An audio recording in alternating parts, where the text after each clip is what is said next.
ایک واحد بادشاہ ہے جو فقیروں کا ہجوم دیکھ کے خوش ہوتا، جو سوالیوں کا ہجوم دیکھ کے خوش ہوتا ہے، باقی جتنے ہیں وہ سوالیوں کو دیکھ کے ڈانٹتے بھی ہیں، بھاگتے بھی ہیں، دروازے بھی بند کرتے۔ ایک اللہ ہے، عجب صفت ہے، مانگو تو خوش ہوتا ہے، نہ مانگو تو ناراض ہو جاتا ہے۔ مانگتے کیوں نہیں ہو؟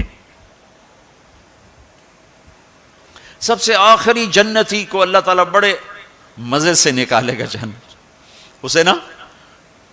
اسے ایک اعلیٰ درجہ دینا ہے جو اس کا سٹیٹس ہے، اس سب سے آخری جنت، تو اس کو اللہ تعالیٰ جہنم پر لائے گا، پیچھے کمر جلے گی، آگے جسم محفوظ، تو اس کے دل میں اللہ سوال پیدا کرے گا کہ یا اللہ کہ مجھے جہنم سے تھوڑا باہر نکال دے، تیری بڑی مہربانی۔ تو اللہ کہے گا اور کچھ پھر مانگو گے؟ کہ نہیں، بالکل نہیں مانگتا ہوں۔ تو اللہ اس کو جہنم سے باہر نکال دے، تو آگے تھوڑی سی جنت دکھا دے۔ اب آدمی کی حرص و ہوس تو ختم ہو نہیں سکتی، تھوڑی دیر بعد کہے گا یا اللہ وہ چھوٹی سی جنت مجھے دے دے، تیری بڑی مہربانی۔ تو اللہ کہے گا پھر اور تو نہیں مانگے گا؟ کہ نہیں، بالکل تیری عزت کی قسم نہیں مانگتا ہوں۔ تو اللہ وہاں پہنچا دے گا۔ تھوڑی دیر کے بعد ایک اور اس کو درجہ دکھا دے گا۔ جب ادھر دیکھے گا، پہلے آدمی پیدل اور کہتے اللہ سائیکل ہی دے دے، جب سائیکل آ جاتا ہے پھر کہتا ہے اللہ موٹر سائیکل دے دے، جب موٹر سائیکل آ جاتا ہے پھر کہتا ہے یا اللہ گڈی دے دے چاہے سزوکی کیوں نہ ہوئے، جب سزوکی آ جاتی پھر یا اللہ ٹوٹا ہی دے دے۔ تو آدمی کا حرص آگے آگے جاتا ہے، تو تھوڑی دیر تک تو دیکھتا رہے گا، پھر چپ رہے، پھر کہے گا جی اللہ یہ مجھے درجہ دے دے، تیری بڑی مہربانی۔ تو اللہ فرمائیں گے پھر آگے تو نہیں مانگو گے؟ نہیں، تیری عزت کی قسم آگے نہیں مانگتا۔ تو اللہ وہاں پہنچا دے گا، پھر اس کا اصلی مقام اس کو ظاہر کرے گا جہاں اس نے جانا ہے۔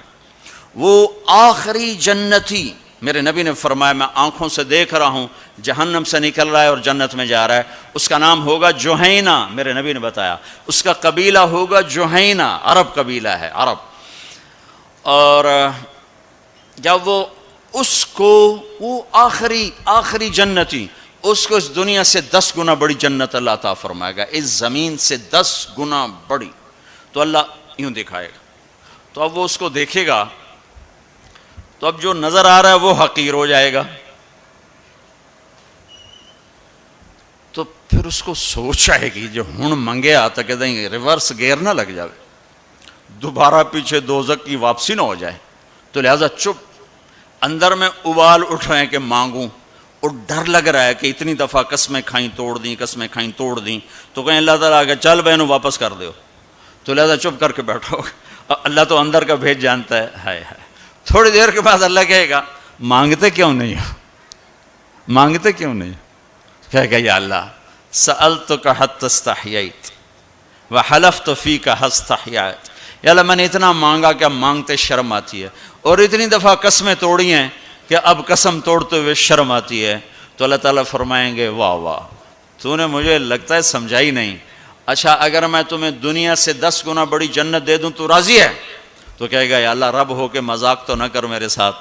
تو اللہ تعالیٰ فرمائے کہ مذاق نہیں کر رہا ہوں، چل تیرے لیے دروازے کھل گئے ہیں۔ تو اللہ واحد شہنشاہ ہے، مانگو تو خوش ہوتا، نہ مانگو تو ناراض ہوتا، اور جتنا مانگو اتنا خوش ہوتا۔ بعض لوگ اشکال کرتے ہیں کہ یہ اتنے نیک آدمی ہیں، یہ دعائیں مانگ مانگ کے تھک گئے، ان کی قبول ہی نہیں ہو رہی، اور یہ فلاں آدمی ایسا ہے کہ وہ ایک کام سیدھا نہیں، دعا کرتا ہے قبول ہو جاتی۔ تو میرے نبی نے فرمایا کہ ایک اللہ کے تعلق والا بندہ یا بندی اپنی ضرورت میں اٹکا ہوا ہے اور اللہ سے مانگ رہا ہے اور رو رہا ہے، اوپر سے دروازہ نہیں کھل رہا ہے، کہتا پتہ نہیں کیا ناراضگی ہو گئی ہے، حتیٰ کہ فرشتے سفارش کرتے ہیں کہ یا اللہ یہ اتنے دیر سے بیچاری رو رہی ہے، یہ اتنے دیر سے رو رہا ہے، یا اللہ اس کا کام کر دے۔ تو اللہ تعالیٰ فرماتے احب ان اسمع حنینہ، مجھے اس کا رونا بڑا پیارا لگ رہا ہے، میں چاہتا ہوں کچھ اور رو لے، دے دیا تو پھر کہیں رونا، لہذا میں چاہتا ہوں تھوڑا یہ رو لے، اس لیے لیٹ ہو رہا ہے، اس لیے لیٹ نہیں ہو رہا کہ میں ناراض ہوں۔ تو اللہ تعالیٰ کے مختلف اپنے بندوں کے ساتھ معاملات ہیں۔